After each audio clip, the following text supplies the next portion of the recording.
Welcome to the Anthro Art Podcast, a space of anthropological insight connected to real-life situations. Here we explore topics of social inequality and inclusion, sustainability and the social self. We aim to bring a more nuanced understanding of our world and its challenges, but also inspiration and ideas on how to solve them together. We hope you enjoy it.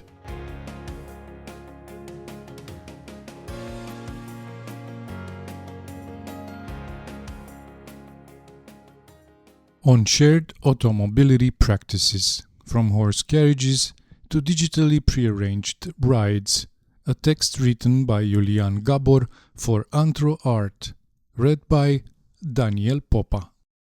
Context: Ride-sharing practices, especially hitchhiking, are usually portrayed by mass media in West Europe and USA in association with freedom, unconventional discoveries, self-discovery, coming of age, and unpredictability.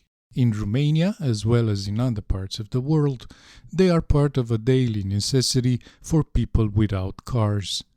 The principles of American hitchhiking, for example, were never copied exactly, thus having its own expressions. It is called autostop, and the most important difference is that a gift exchange is present, whether monetary, bartered, or in-kind payments, which usually covers only a small part of the journey and is perceived as normative. Other common names used convey the idea of an opportunity or of a good deal, for instance, at an occasion or at a car. While hitchhiking is unorganized ride-sharing, carpooling is usually organized whether through digital platforms or right on the margins of the streets, near factories or office buildings. Experiences through Blablacar app and Facebook dedicated groups often follow, to some extent, the same principles of classic hitchhiking. The variations of terms and concepts in the shared mobilities studies are of course vast and sometimes unclear, but the article will discuss the most used such forms of mobilities, hitchhiking and carpooling. I define ride-sharing as traveling from one place to another, based on sharing a car with one or more strangers with the same itinerary and where a gift exchange is present. Belk describes the process of sharing, an altruism act where an individual can share not only things or places, but also time, ideas, or values. This may be extended to hitchhiking and carpooling. Through sharing a trip, participants are in a win-win situation because they can also share parking fees, oil expenses, or other car-related expenses.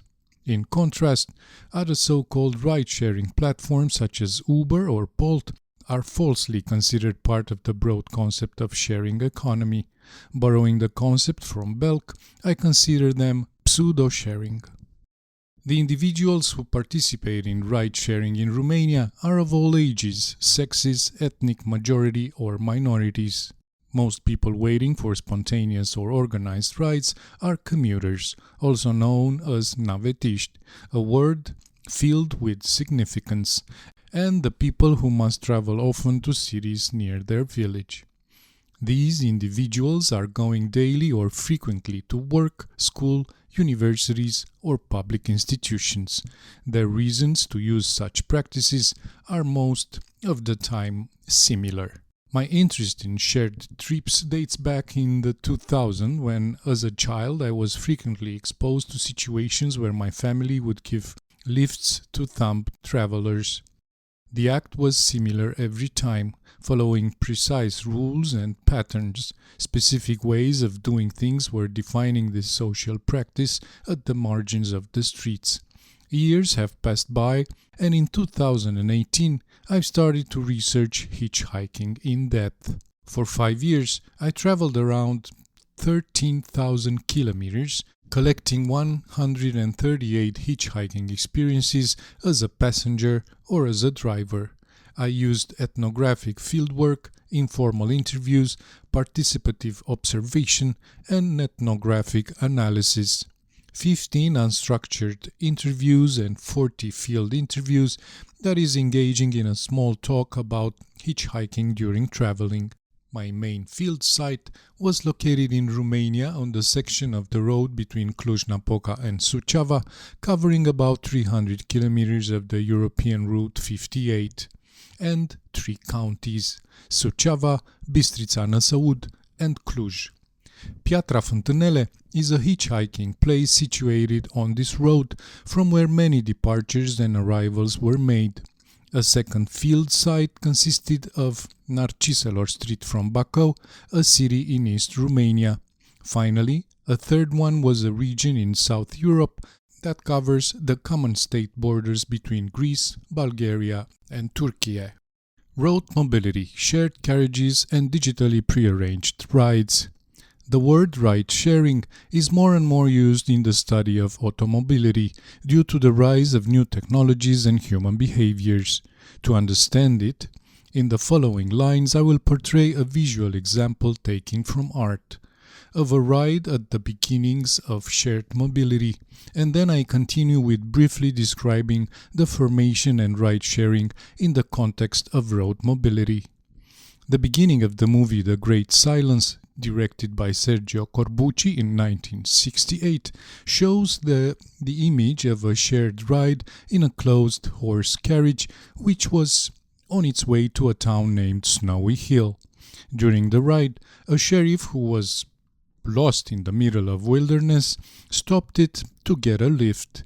He stepped in and traveled with another hitchhiker, sharing the interior space in an awkward silence. Beyond the beautiful cinematographic images, this scene makes us suspect that sharing rides were common when natural locomotion systems were pulled by animals such as horses, elephants, or camels.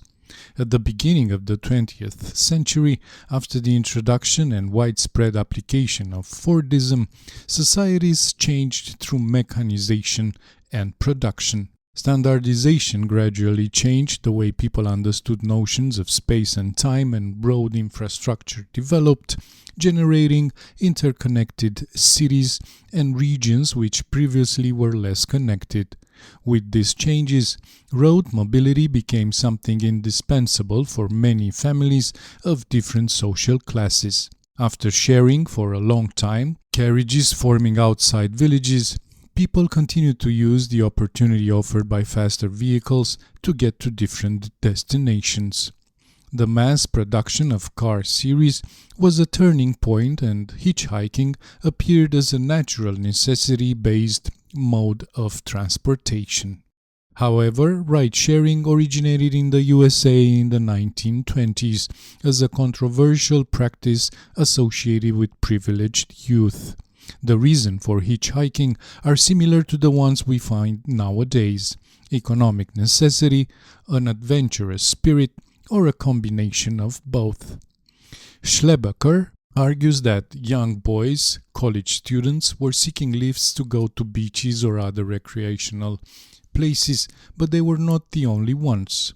Veterans of the First World War were also seeking lifts during weekends. The practice was interpreted subjectively by police patrol.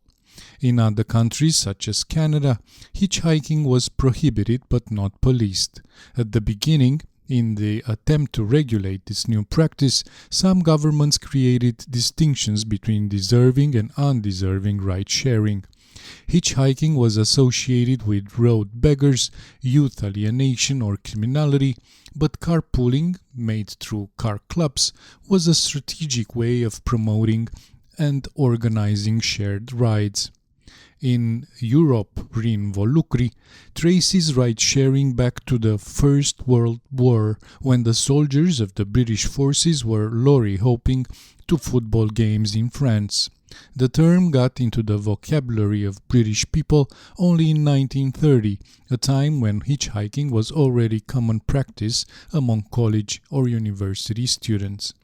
Between 1930 and 1940, during the Great Depression in America, more and more people were opting for hitchhiking in search of jobs. They were called thumb wagers, and they were perceived as seeking work opportunities.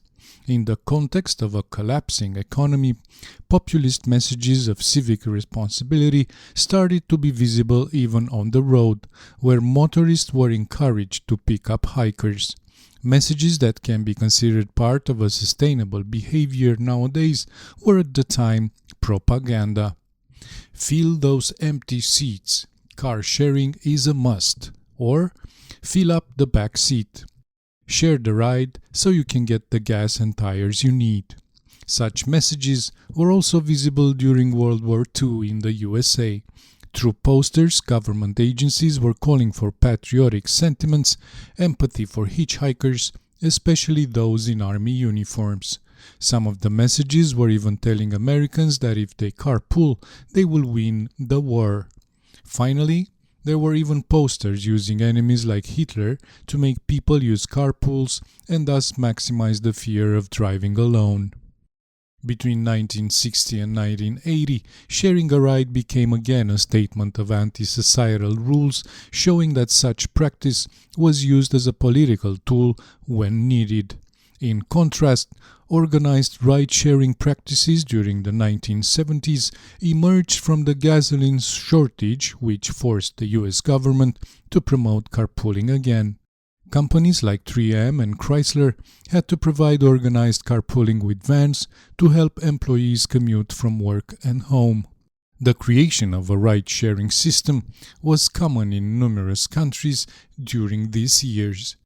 If it is not regulated by the state, then the people in need were there to act on their own without the help of authorities. A simple case of ride-sharing construction took place in Ireland during IRA conflicts in 1969 in Belfast, as presented in the Patriot game movie directed by Arthur McCaig in 1979. The city government banned city buses, but 3 days later, local people went to bring back taxis, so they formed a false taxi association that was working as a self-help organization. This was a needed solution, limited by the state against the will of its citizens. Similar to trends in other countries, the history of hitchhiking in Romania is strongly linked to the number of available vehicles per individual. There is no public data available about the origins of hitchhiking culture in Romania, but we can assume that the trajectories are associated with a myriad of factors, starting from communities based on solidarity among people from the same social group. References of the word hitchhiking are starting to be available in books and popular stories during the socialist era, 1947-1989, at the same time with the industrialization of the cities and with the strategies to integrate rural farmers into the working class of proletariat. The usage of the Romanian word autostop, the correspondent for hitchhiking, is linked with activities that were often censored or closely monitored by the state institutions, activities that were outside the norm, symbols of other societies and perceived as dangerous, such as listening to foreign rock bands, wearing jeans, and so on. During my fieldwork, respondents would often remember the smell of the petrol in the vehicle, the unbearable reek of a bus filled with working-class people after a day of work. They would also recall that there were simply not enough buses, thus leaving many with no choice but to go hitchhiking. One time, during a ride between Piatra Fontenelle and Vatra Dornei, I met Marian, a 60-year-old van driver, former worker in the metallurgy industry before 1990. He was nostalgic when talking about the crowded buses during the 1980s, and at the same time, he criticized the lack of public transportation vehicles. Marian recalls the situation. Yes, the bus stations outside cities were full of hitchhikers. They wouldn't catch a place in the bus, so they had to handle it on their own. Nowadays, you can barely see a hitchhiker. Everybody has a car. During the 1990s, there was a critical juncture in the culture of ride-sharing. The salvation came with the help of Web 2.0, which enabled new features, a new behavior on the internet. It opened the world to contribution and collaboration between users at a larger scale. The possibility of moving online to create communities and to digitally arranged trips was a great opportunity for reinventing traditional ride-sharing. Digital ride-sharing spaces emerged in Romania after 2000 through several local initiatives. Small-scale websites were trying to reach as many users as possible in order to organize carpooling. They were not very successful until Facebook-dedicated groups were formed and until 2015 when Blablacar took control of the online shared rides. Blablacar is the most popular organized ride-sharing app that connects drivers with passengers through a web platform that enables finding and offering idle seats in road vehicles with common itineraries. It is a carpool provider, a term that is not regulated or explained by any Romanian law, thus avoiding having an illegal status. The company puts emphasis on their positive impact, presenting reports like zero empty seats, and on the benefits they bring to the community. Their official objective is to create value for the members of our carpool community, and the aim of the platform is to connect people looking to travel long distances with drivers heading the same way, so they can travel together and share the cost. Blablacar website in 2020. Is ride-sharing more sustainable or just a breakdown solution? Sustainability is often a concept placed next to ride-sharing methods. In this sense, both organized and unorganized ride-sharing are claimed to be solutions to slow down some problems like pollution, traffic congestion, or fuel consumption.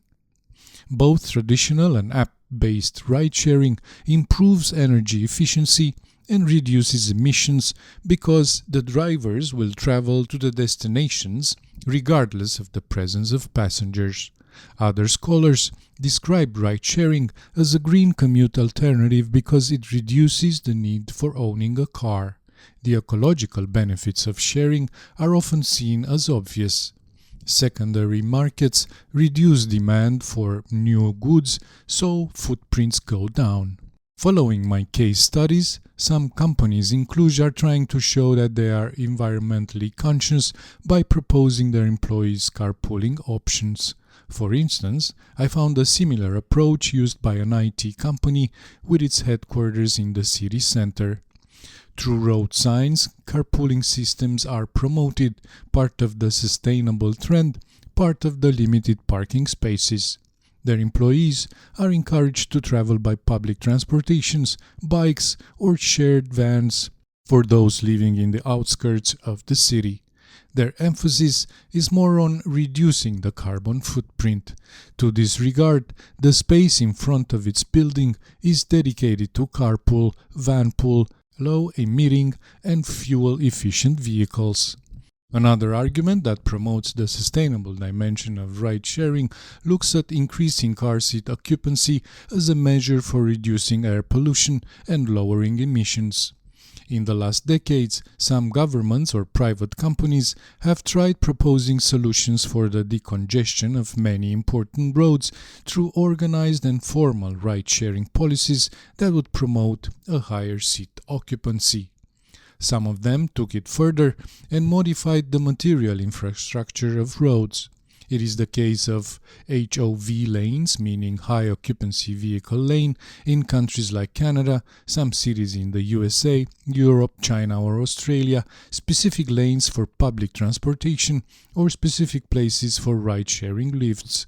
One study notes that effective usage of empty car seats by ride-sharing may represent an important opportunity to increase occupancy rates and could substantially increase the efficiency of urban transportation systems, potentially reducing traffic congestion, fuel consumption, and pollution.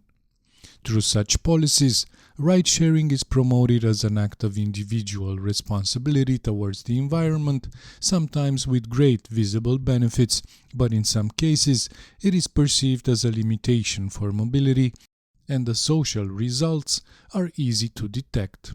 As Graham and Marvin noted when discussing electronically tolled highways or superhighways, these practices are clearly exclusionary, accentuating the splintering of urbanism.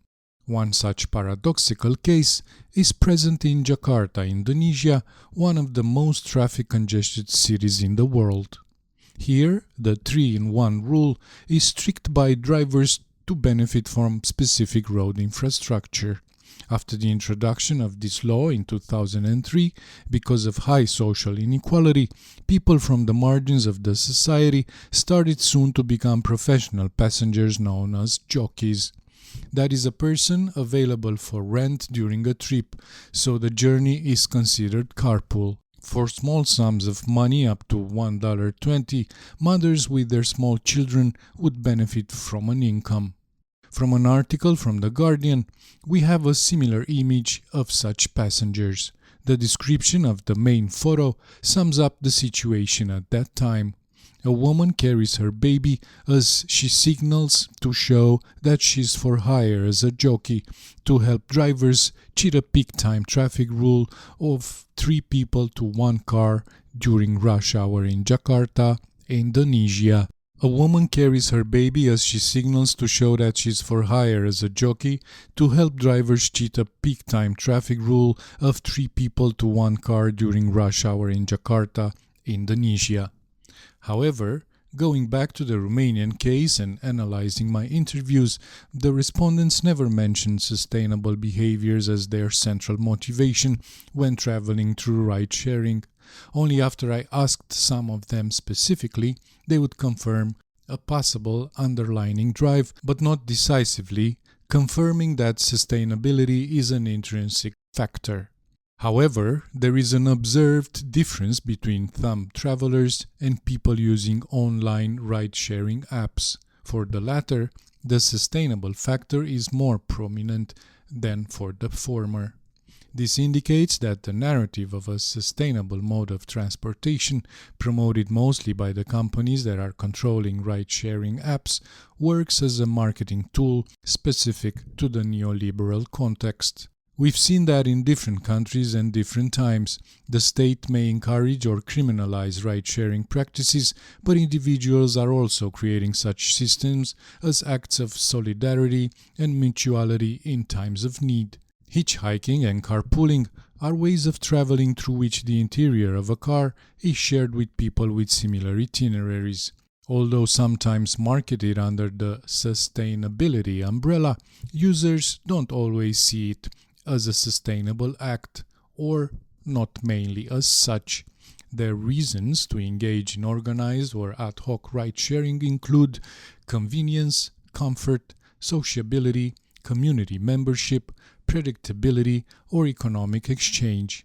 As the results of my research, as well as other academic studies point out, when present, the sustainable factor is an intrinsic and underlying one that needs to be researched in more depth.